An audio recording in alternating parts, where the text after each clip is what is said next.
Buenos dias a todos. Guys, meron na tayong booking ngayon Turn left. from Then, Pasay to turn left. Marikina. Transportify to. So, araw ngayon is Tuesday, May 12. So, papunta na tayo sa pickup location. Time check, 7:41. Vamos. So, kagabi ko pa to kinuha. Ay, actually, kahapon pa to ng hapon nakuha ko eh. Kinuha ko na. Para meron na kagad booking. 815 ata to. So, yeah. Update ko na lang kayo pag dumating na tayo sa pickup location. Turn left. Then, turn right. Alright. Vamos. Alright guys, na-pick up na natin yung item dito sa may warehouse. So, maliit lang na box, gano'n, ang gaan lang, kahit isang kamay lang, dalawa lang. Sayang, hindi pwede sabayin, pero all goods in the hoods na. So, premium tayo eh. Hindi ko alam anong ibig sabihin nun. So, disregard. Premium kamote. Yan. Alright. So, sabi dito, 19 kilometers papunta dun sa Marikina na logistic warehouse. 59 minutes. So, andito tayo ngayon sa may Aurora Boulevard. Kakanan tayo dyan sa may EDSA. Tapos, syempre,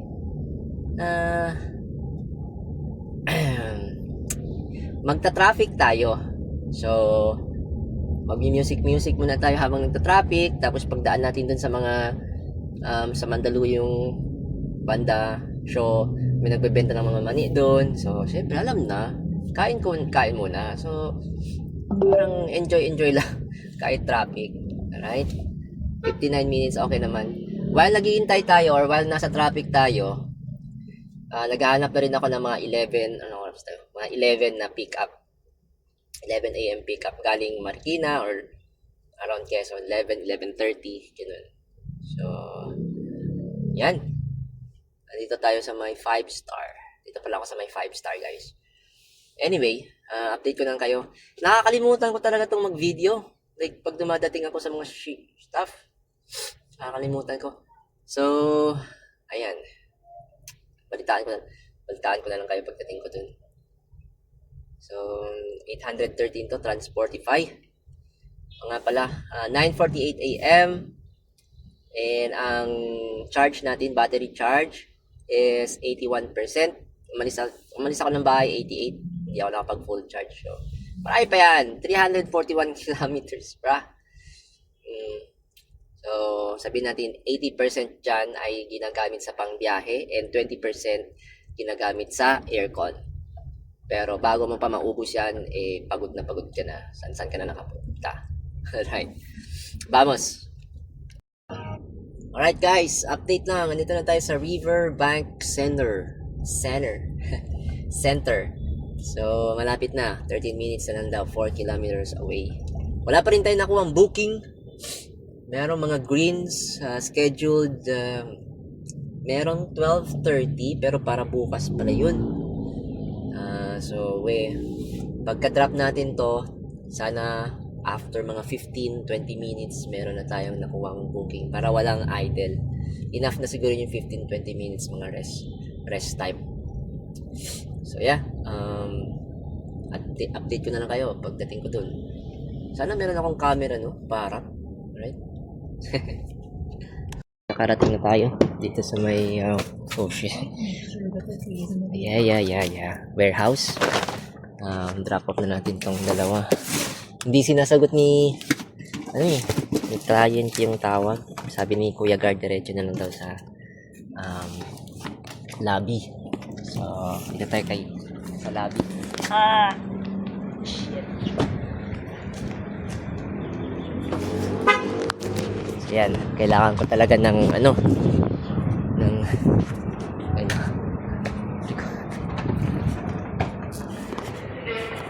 po. Yun lang. Delivery sir. Ay, yung papel. Wait lang. Wait lang, mga papel nasa loob. Yan lang po. Nakalimutan ko yung mga papers. Wait lang. Kalimutan ko mga papers, guys. Never forget the papers. Importante yan yung pod. Yung pod. Kasi ita-drop off natin yan. Ito sa akin to. Ito sa kanila to. Ayan.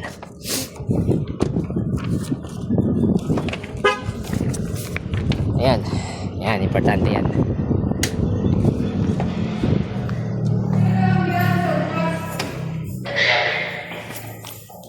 Ito po, sir.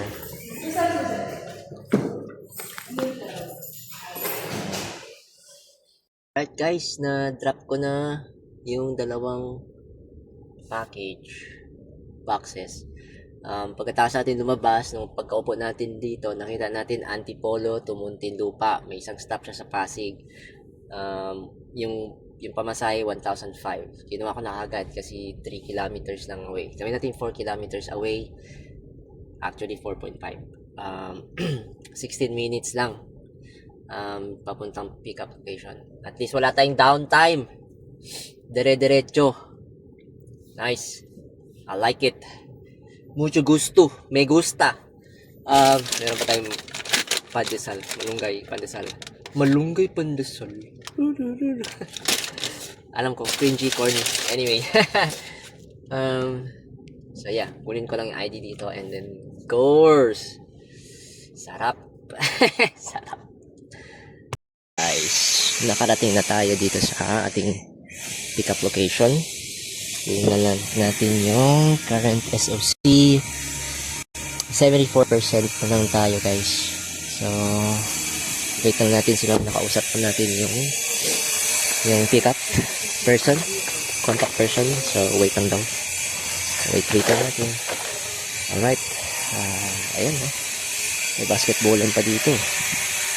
Diba? Gala si ma'am. Woo! Okay na guys. Na load na natin. Yan, no? Parang mga lotion lang yan, guys. Lotion. 4 sa Pasig, 4 sa Alabang. Vamos. Let's go. First drop ay Pasig. 14 kilometers. Ang bilis ng pickup. Like, hindi pa umabot lang. 13 minutes. Oh, shit. Paano pa ito edit? Oh. Babaking ako. Kaya. Kaya sana. So, 33 kilometers. 14 kilometers. And sabi 33 minutes daw. Medyo masikip yung pagpakingan. It's fine. Kayang-kaya. Meron tayong 360 camera. Alright. Update ko na lang kayo guys kung whatever happens during sa travel. Mientras estoy manejando. Tapos if traffic ba, syempre kailangan natin mag-video. Yung traffic, pakita ko sa inyo. So yeah, 74%. Vamos, 74% pala yung battery. Tapos papunta tayo sa Pasig. Turn First left. drop. Then, turn left. Alright. Gucci. Alright guys, nakarating na tayo guys. Dito sa drop off sa Pasig. Tapo, sir, drop off para Transportify. Ayan, up na natin. Ayan. Medyo ito. Hello, doggy. Ito lang, sir.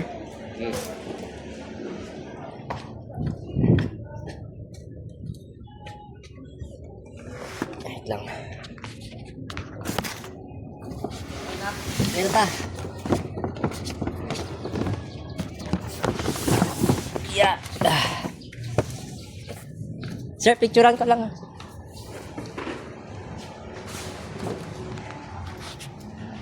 Guys, ito na lang natira. Papunta na tayo sa second or final location. Pangit sabihin final destination eh. Parang parang palabas. Okay, so meron tayong 70% Ilan ba yung tayo umalis dun? 74? 73? I don't know. Basta ito 74 guys. Oh. Ay, 70. 70% to 97. To 97 pa. Maganda dito guys. Oh. Ayan oh. Ayan. Sa Pasig tayo.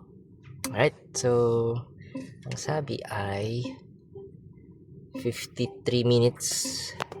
Isang oras. Sakto lang siguro. Pagdating natin alauna dun, pwede pang mga isa booking. Papuntang saan. Sana 1,000 ulit, no? Alright. Vamos.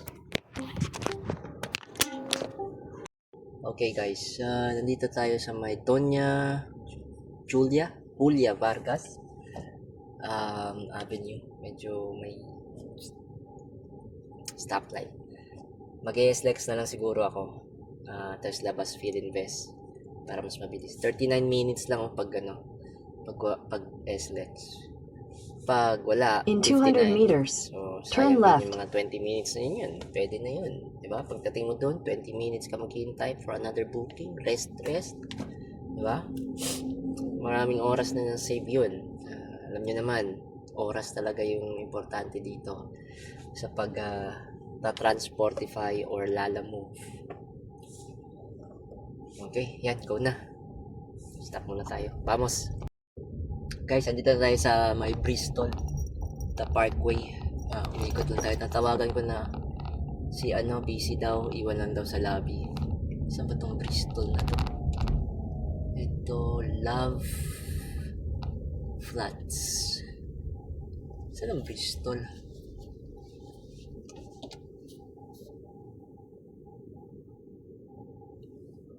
Teka lang, tanong natin si Kurt. Ayun, sa dulo daw. Sa dulo daw ang Bristol. Okay. Ito pa yung building na yan, oh. Sheesh. Hirap mga, apartment, condominium. Nag-ikot-ikot ako. Pangalang ikot ko na to dito. Philinvest. Tapos ito Parkway. Buti na lang pwede mag-ikot-ikot. Yes. Sa lobby lang daw iwan. Okay? Punta na tayo dun. Ito ata. Dulo. Bristol. Wait. Update ko kayo pag nasa lobby na ako. Okay na guys.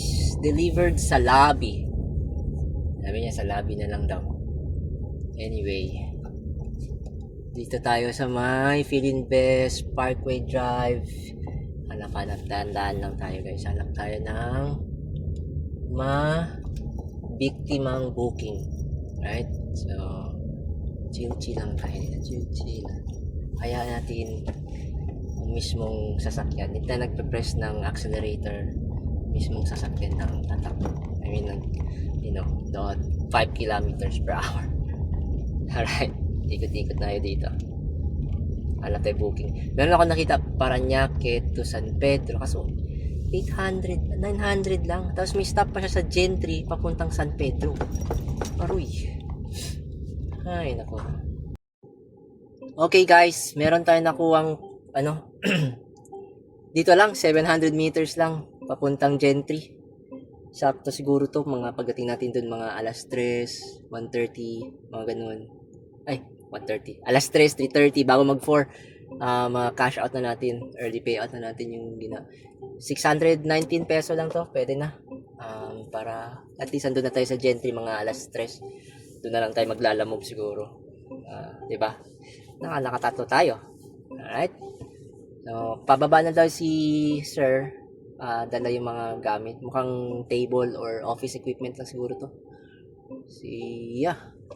Hintayin lang natin siya. Saglit. Alright. Okay, na-pick up na natin guys. So, ang laman ay office equipment na laptop. Ang bigat, no? 600 para dito.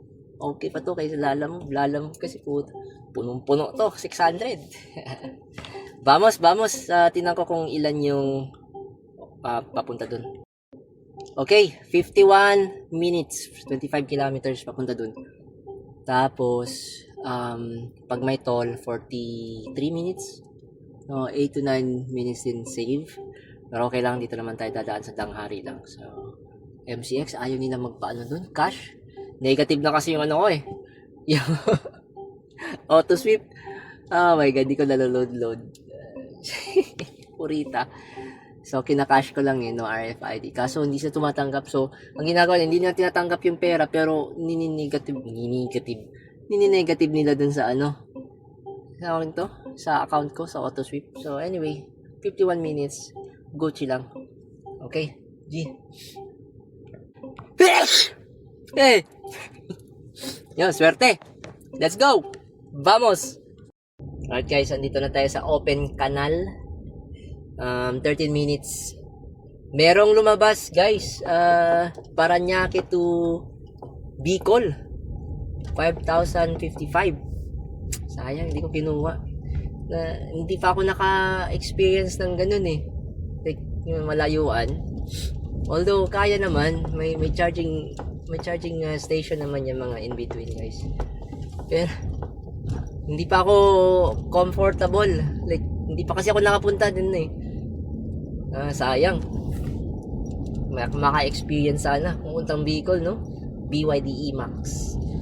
Kaso 57% na lang yung charge natin. Although pwede lang naman to. Siguro mga 20 minutes charge. Fast charger. 20-30 minutes. Full charge na to. 100 kilometers. 100%. 420 kilometers. Tapos pagdating sa tingin ko sa Lucena, top up lang ulit 20% kahit 15 minutes charge. Ayan, basta top up lang kasi 20% marami na yun mga 60 kilometers. Mahigit 60 to 70 kilometers. 60 to 80 depende sa takbo. Basta ang alam ko ang 1% ay 1% is 4 kilometers. Minsan magpa 5 kilometers mga may papasulong, nag-slow down. Pero kung continuous, yun, mga 4 kilometers. So, kayang-kaya. Ang tanong, kayang-kaya ko ba magpapunta doon? Di ba? Nakakatakot. Parang papuntang poultry thing siya. Poultry na may nakita kong poultry. Tapos, kaya dito, processing plant daw. Tapos papunta doon, poultry egg. Basta yun. Hindi ko pwede ibanggit yung tawag ito. Yung exact location. Basta ganun. Parang siguro fertilizer, no? O kaya feeds. Sayang. Makaka-experience na sana ng Bicol. Alright guys, na-drop na natin. So, naghihintay si Sir. Nung dating ko, tinawagan ko. Sabi nakaabang lang siya sa labas ng house. So, ayan, nakuha niya na. Di na ako bumaba ng sasakyan. Kasi laptop lang naman. Inabot ko na lang. Ayun, tas pirma. Alright, Gucci na. Time check, 3:10 PM. Alas 3 po. Paano ba ako lumabas dito? Ayan, 55% na lang ang ating battery. Pwede pa to. Malapit na tayo sa amin. Uwi na siguro muna ako. Kakain. Gugutom na ako eh. Pandesal. Nag-noodles ako. Kaya ng morning bago umalis. Noodles with egg, of course. Pangmasa na pagkain. Right? Tapos, pandesal na. 5 pirasong pandesal. Para pang-tawid lang. Okay? Pwede naman tayo kumain. Pero, mas ma-okay pa sa bahay. Sakto lang to. Pero kung walang gentry to, hindi ako nakakuha ng gentry. Alamang, kumain na ako. Angel's Burger. Hindi, Minute Burger siguro. Alright. Update ko na lang kayo guys kung may booking pa ba ako, wala. Sige. Alright guys, i-charge ko na lang. So, ayan. Charge na tayo sa SM. Ayan. Tapos, mag-blue yan siya. Ayan, pag blue nag-charge lang. May pinapagawa si client sa akin eh. Alright. So, ayan. Ayan. 5.2 kilowatts kasi naka-on yung aircon. Pero pag i-off natin yung engine, ayan. Tingnan natin kung ilan lang. Okay. Ayan. In 4 hours and 28 minutes charge na siya. Time check, it's around 4:30 siguro. Lapit na mag 5. So mga alas 9, kunin ko na siya dito. Full charge na yan. Ang rate dito ng charging ay 30 peso for 3 hours, and then after that, mukhang tabingi ako after that 20 peso succeeding hours.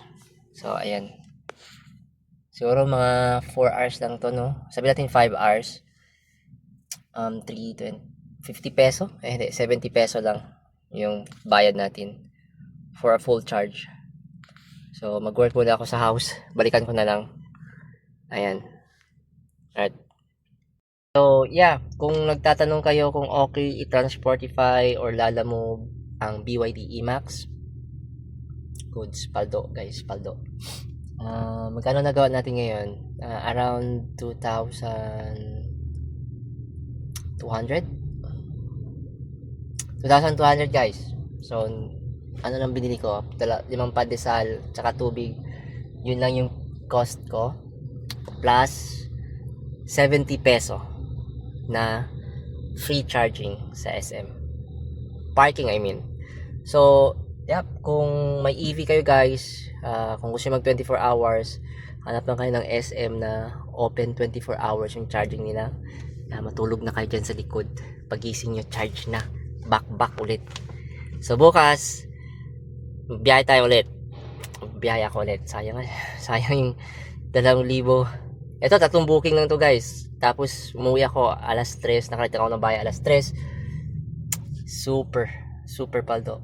So pwede pa yun, dapat pwede pa, nagbiyahe pa ako mga hanggang alas 9 kung gusto nyo. 12 hours back, siguro makaka 2,000 ka ulit. 4K brother. Mi hermano y hermana, 4,000, ha? 4,000 de dinero. So ayun, tatapusin ko na siguro yung video ko. Kung gusto nyong lagyan ko ng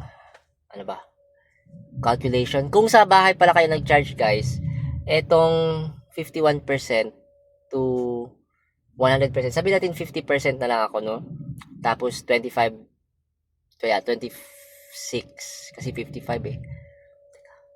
27 point something ang nawawala. So kailangan mong gamitin, i-charge yung 27 kilowatt na yun. So kung sa bahay, sabihin natin 15 peso, so 20 times 15, 300 plus yung 7, 75, 375 full charge ka na kung sa bahay ka nag-charge. Sabi natin 400, tapos ang income mo 2,000 mahigit. Sabi natin 2,500 average, for 500 yung chinarge mo sa bahay and 100 sa food or magbaon ka na lang. So may 2,000 ka guys. 3 o 4 na booking na yun. Transportify at Lalamove galing Dasma papuntang si NCR. Pero pag may nakuha akong Transportify, goods, Transportify na agad. All Transportify. Yeah. Kaso nga lang, Transportify walang double booking. Meron pag-saver yung booking. Pag-saver, pwede mo siyang isabay Lalamove and then Transportify. Basta saver. Ano pa ba? Yun lang lahat masasabi ko. Medyo may sipon kasi ako may calls ako kaya medyo ayaw ko nang mag-booking. Uwi na ako. Anyway, yun lang. Salamat. Sana na-inform kayo or ano ba, may natutunan kayo regarding full EV and Transportify and Lalamove, kung goods ba. So yeah, yun. Okay guys, eto na lang. Tatapusin ko na yung video guys. Vamos.